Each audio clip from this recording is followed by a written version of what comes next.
Police control room पर जैश के अधिकारियों ने आदिवासी महिला के समर्थन में बड़ी संख्या में आदिवासी समाजजनों के साथ धरना दे दिया।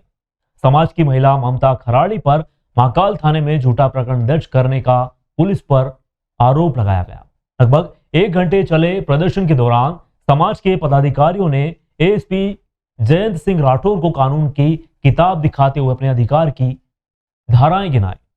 एएसपी ने 8 दिन में प्रकरण की जांच कर निराकरण की बात कही। समाजजनों ने ज्ञापन देकर जल्दी कार्रवाई करने की मांग की। दरअसल बीते 27 अगस्त को महाकाल थाना क्षेत्र के कहारवाड़ी में महिला का कसेरा परिवार से विवाद हुआ। पुरानी रंजिश के चलते हुआ था। पुलिस ने महिला के विरुद्ध वायरल हुई वीडियो व अन्य साक्ष्य के आधार पर 307 में प्रकरण दर्ज कर कार्रवाई की। इस पक्षी कार्रवाई होते देख समाज नाराज हुआ और पुलिस कंट्रोल रूम पर पहुंचा। हालांकि जिस महिला के समर्थन में समाजजन एकत्रित हुए उसके परिवार पर भी कुछ प्रकरण सामने आए हैं।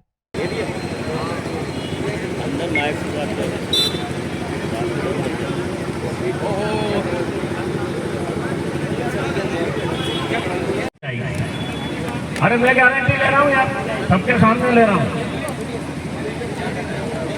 कर देंगे और कार्रवाई होगी। ये आपको बिल्कुल सबके सामने कर देंगे। जब तक सुरक्षा दी जाए उसको धमकाया जाए। अरे बिल्कुल इनको सुरक्षा दी जाएगी। ये हमारी बहन है, सुनो, ये हमारी बहन है, उनके लिए सुरक्षा के लिए हम खड़े हैं ना यार। मांग ये है, पुराना विवाद था और ये पुराना जो सीएम हेल्पलाइन से चालू हुआ है। हमने सीएम हेल्पलाइन में शिकायत की थी, उसको बंद कराने के लिए जो वहाँ का जो कसेरा परिवार है उन लोगों ने हमारे ऊपर दबाव बनाया और मारपीट की। हल अभी तो उन्होंने सिर्फ आश्वासन दिया है, लेकिन फिर भी हम उनकी बातों पे विश्वास करके 8 दिन का उन्हें टाइम मांगा है एडिशनल एसपी साहब ने। यदि 8 दिन में उनकी हमारी समस्याएं पूरी नहीं होती है तो हम 8 दिन बाद, चाहे आचार संहिता लगे, चाहे चुनाव, चाहे कुछ भी हो, हम यहाँ पूरे मध्य प्रदेश से 1 लाख आदिवासी इकट्ठा होकर न्याय की मांग करेंगे।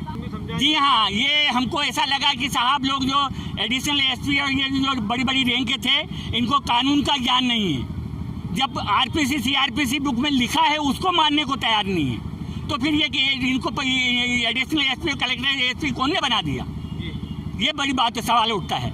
जब संविधान की पुस्तक लेके आरपीसी सीआरपीसी की बुक लागे, उन पुस्तकों का ज्ञान नहीं है इनको। हम हमारे लड़के लोग बता रहे हैं, समझा रहे हैं, तो भी समझने को तैयार नहीं है। तो इनको पर तो 124 के तहत देशद्रोह का मुकदमा लगना चाहिए। आप लोग क्या मांग थी? हमारी मांग थी, जो सामने हमारा विरोधी पक्ष है, हमारे ऊपर एक 307 की कार्रवाई हो गई, लेकिन उनके ऊपर कोई कार्रवाई आज तक नहीं हुई, हमारी रिपोर्ट भी नहीं लिखी गई। तो हम समझे जो हमारे ऊपर 307 जो गलत तरीके से हुई है वो पूरे तरह से हटाई जाए, उसके ऊपर 307 लगा दिया। टीवी जो फुटेज है उसमें सरेआम दिख रहा, हमारे भाई ने एक हाथ में उठाया और उन्होंने 2 आदमियों ने हमारे भाई को इतना मारा कि जमीन पे बेहोश कर दिया। उज्जैन में देश विदेश से लोग भारी संख्या में उज्जैन पहुंच रहे हैं। ऐसे में हर श्रद्धालु शिप्रा नदी में स्नान कर महाकाल के दर्शन करने के लिए पहुंचता है। इसी स्थिति में शिप्रा नदी पर स्नान करते व सुरक्षा के संसाधनों का अभाव है। ना तो घाट पर रेलिंग लगी है, ना ही जंजीर से पकड़कर श्रद्धालु स्नान कर सके। आज सुबह अपने परिवार के साथ महाराष्ट्र से उज्जैन पहुंचे युवक की शिप्रा नदी में डूबने से मौत हो गई। इसकी सूचना घाट पर मौजूद मां शिप्रा तैराक दल को लगी, जिसने नदी के अंदर उतरकर युवक को खोजने की कोशिश की। काफी देर की मशक्कत के बाद युवक की बॉडी तैराक दल को मिली, जिसने युवक को नदी से बाहर निकाला। रामघाट पर सूचना मिली थी कि छोटी रपट पुल के वहाँ पर कोई युवक डूब गया है, तो शिप्रा तैराक दल तुरंत वहाँ पर पहुँचा और 10 मिनट की मशक्कत के बाद उसे तुरंत निकाल लिया गया और पुलिस जवानों के हाथ सुपुर्द छोड़ दिया गया। उज्जैन जिले के नागदा रूपेटा फंटे पर आज बुधवार रात एक बस पलटी खा गई। हादसे में कुल 7 यात्री घायल हुए हैं। एक यात्री की हालत गंभीर होने पर उसे उज्जैन भेजा गया। घटना की जानकारी मिलते ही मंडी पुलिस मौके पर पहुंच गई थी। जानकारी के मुताबिक महिदपुर से सितारा बस सर्विस नागदा की तरफ जा रही थी। रेलवे फाटक के इस पार अंधेरे में ट्रैक्टर खड़ा हुआ था। इसे बचाने के फेर में बस चालक संतुलन खो बैठा, जिसे बस सड़क से नीचे उतरकर पलट गई। हादसे में इंदिरा चौक निवासी 24 वर्षीय मुस्कान, रूपेटा निवासी 19 वर्षीय विशाल प्रजापत, गुलाब भाई कॉलोनी निवासी 27 वर्षीय मनोज रजक, 30 साल निवासी पालडिया रोड निवासी शायना शाह, अयूब शाह का उपचार किया गया। वहीं निजी क्लिनिक पर महिदपुर रोड निवासी 45 वर्षीय मदन प्रजापत, 55 वर्षीय राजू पिता देवीलाल पहुंचे थे। गंभीर घायल रेवास निवासी बाबू पिता गणपत को उज्जैन रेफर किया गया।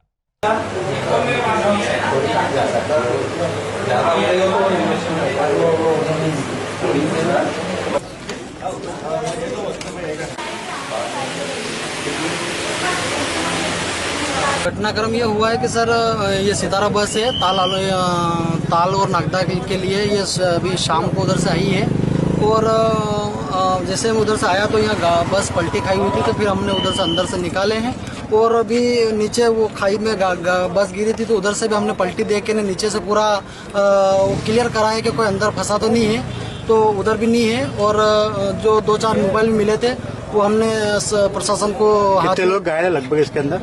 लगभग सर इसमें घायल कम से कम 10 से 12 लोग घायल हैं।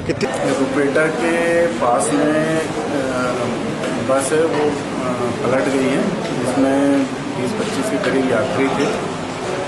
एक यात्री जो ड्राइवर है बाबू नाम का, उसको हम यहाँ से रेफर कर रहे हैं, उसको गंभीर चोटें आई हैं। बाकी के मैं मरीजों को खुद देखा हूँ, अभी तो बाकी सबकी स्थिति अच्छी है, उनको अभी सुबह तक ऑब्जर्वेशन में रखेंगे। अभी मुझे सूचना मिली थी कि रुपेटा टर्निंग पर बस पलटी खा गई है, उसमें कुछ लोग घायल हुए हैं।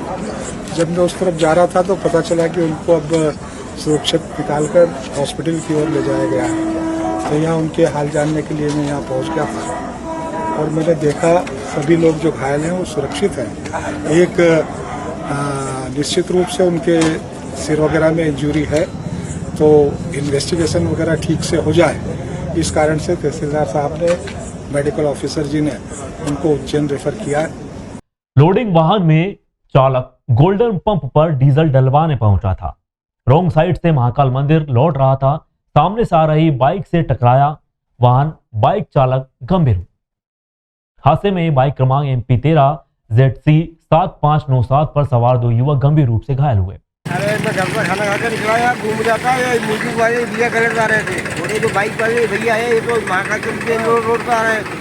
अब बाइक वाले भैया सीधे आ रहे हैं और ये उल्टी साइड में आ रहे थे म्यूजिक वाले। ये भिड़ाई म्यूजिक वाले और भैया इनको कहाँ डाल के मुँह पर कहाँ डाल भरा गए भैया को। किसको लगी है? ये बाइक वाले भैया को।